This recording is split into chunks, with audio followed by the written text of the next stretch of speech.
Chapter 37.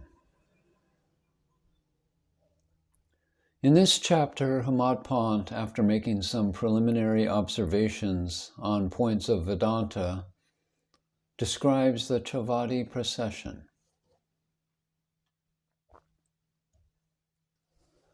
Blessed is Sai's life. Blessed is his daily routine. His ways and actions are indescribable. Sometimes Sai was intoxicated with Brahmananda, divine joy, and at other times content with self-knowledge. Doing so many things, sometimes he was unconcerned with them. Though Sai seemed at times quite actionless, as if doing nothing, he was never idle or dozing. He always abided in his own self. Though he looked calm and quiet as the placid sea, Baba was deep and unfathomable. Who can describe his ineffable nature? He regarded men as brothers, women as sisters and mothers. He was a perfect and perpetual celibate, as everybody knows. May the understanding, the true knowledge we have got in his company last long unto death. Let us serve him with wholehearted devotion to his feet. Let us see him as God that is in all beings, and let us ever love his name.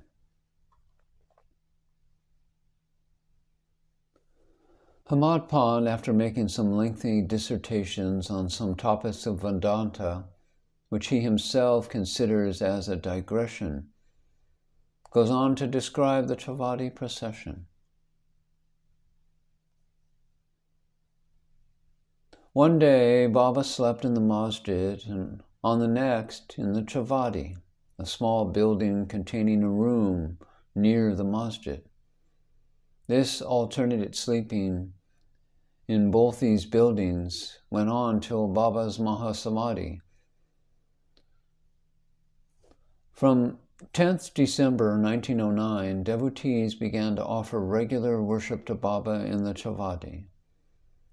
This we will now describe with Baba's grace. When the turn of retiring to the Chavadi came, people flocked to the masjid and made bhajan in the mandap, the courtyard, for a few hours. Behind them was a beautiful ratha, small car. To the right, a Tulsi Vrindavan. And in front, Baba, and between these, the devotees fond of bhajan. Men and women who had a liking for the bhajan came in time. Some took tal, chiplis, and kartal, all these different various musical instruments in their hands, and conducted the bhajan. Sai Baba was the magnet who drew all the devotees to him there. Outside in the open, some trimmed their torches, some decorated their palanquin, some stood with cane sticks in their hands and uttered cries of victory to Baba. The corner was decorated with buntings. Round about the masjid, rows of burning lamps shed their light. Baba's horse stood fully decorated outside. Then Tacha Patil came with a party of men to Baba and asked him to be ready. Baba sat quiet in his place till Tacha came and helped him get up by putting his arm under Baba's armpit. Tacha called Baba by the name of Mama.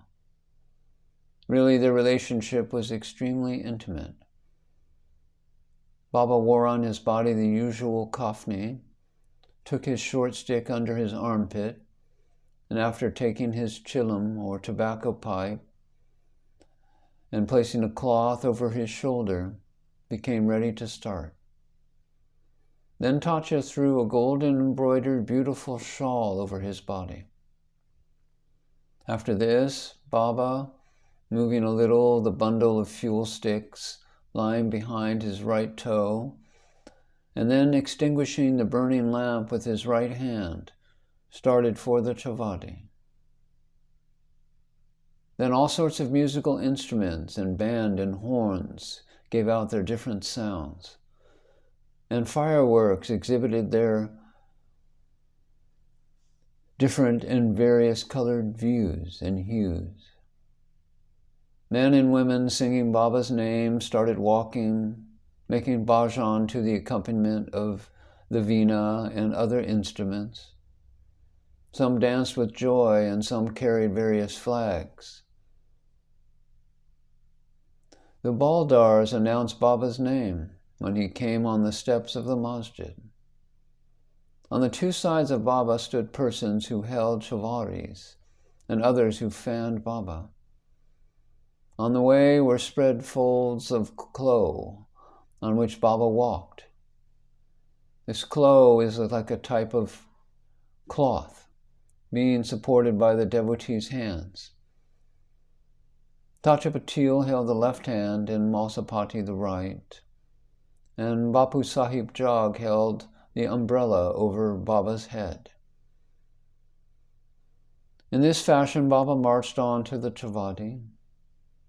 The fully decorated red horse led the way, and behind him were all the carriers, the waiters, musical players, and the crowd of devotees. Hari Nama, the name of the Lord, chanted to the accompaniment of music, rent the skies, as also the name of Sai. In this manner, the procession reached the corner when all the persons that joined this party seemed well pleased and delighted. On coming to this corner, Baba stood facing the Chavati and shone with a peculiar luster. It seemed as if the face of Baba glittered like dawn, or like the glory of the rising sun. Baba stood there with a concentrated mind, facing the north, as if he was calling somebody. All the instruments played their music while Baba moved his right arm up and down for some time. Kaka Sahib Dixit at this time came forward with a silver plate containing flowers besmeared with red powder, and threw them on Baba's body off and on.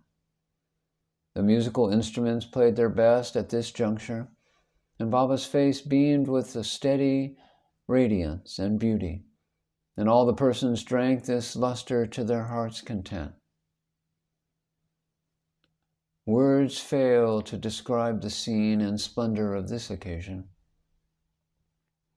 Sometimes Masapati began to dance, being possessed or obsessed by some deity, but all were surprised to see that Baba's concentration was not in the least disturbed. With a lantern in his hand, Tatya Patil walked on Baba's left side, and Masapati on the right, holding with his hand the hem of Baba's garment. What a beautiful procession, and what an expression of devotion.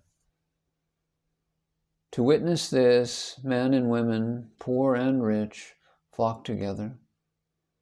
Baba walked very slow. Bhaktas followed on both sides with love and devotion.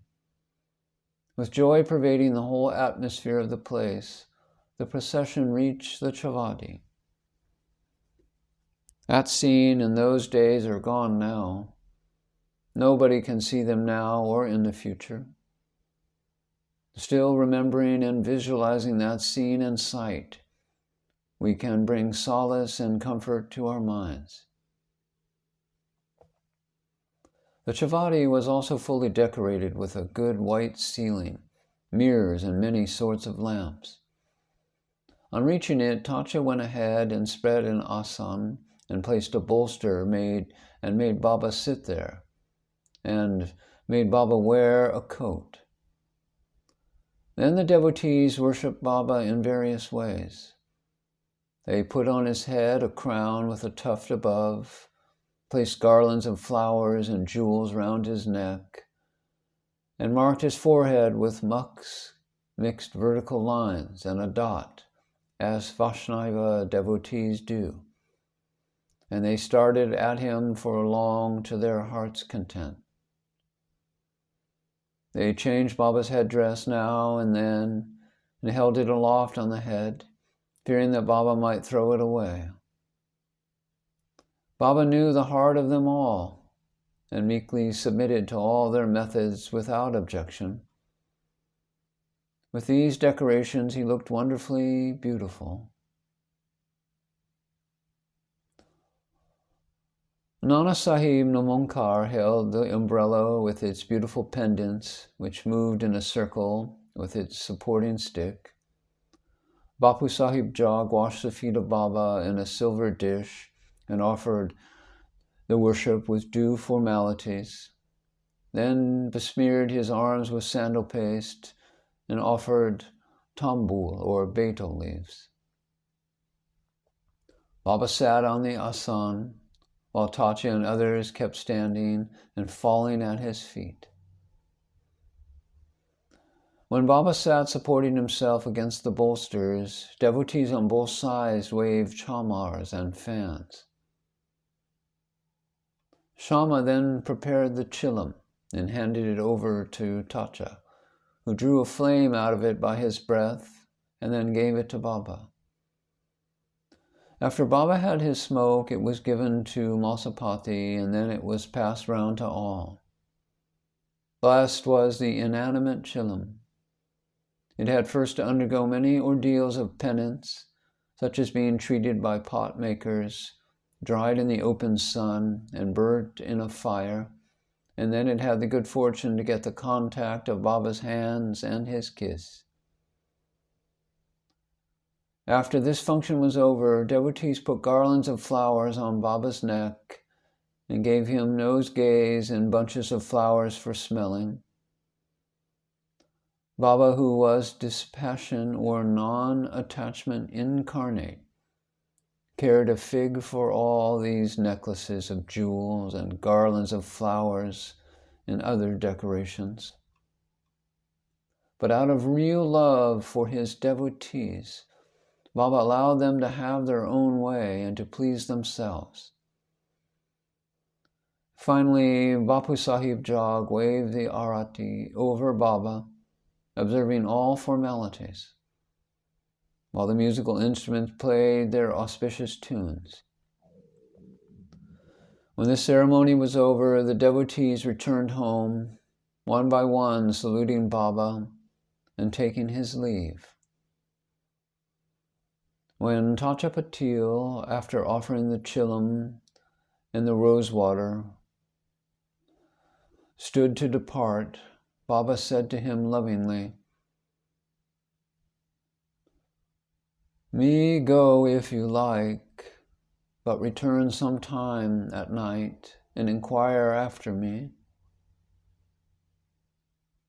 Replying in the affirmative, Tacha left the Chavadi and went home. Then Baba himself prepared his bed and arranged 50 or 60 white chadars, one upon another, and thus making his bed, went to rest.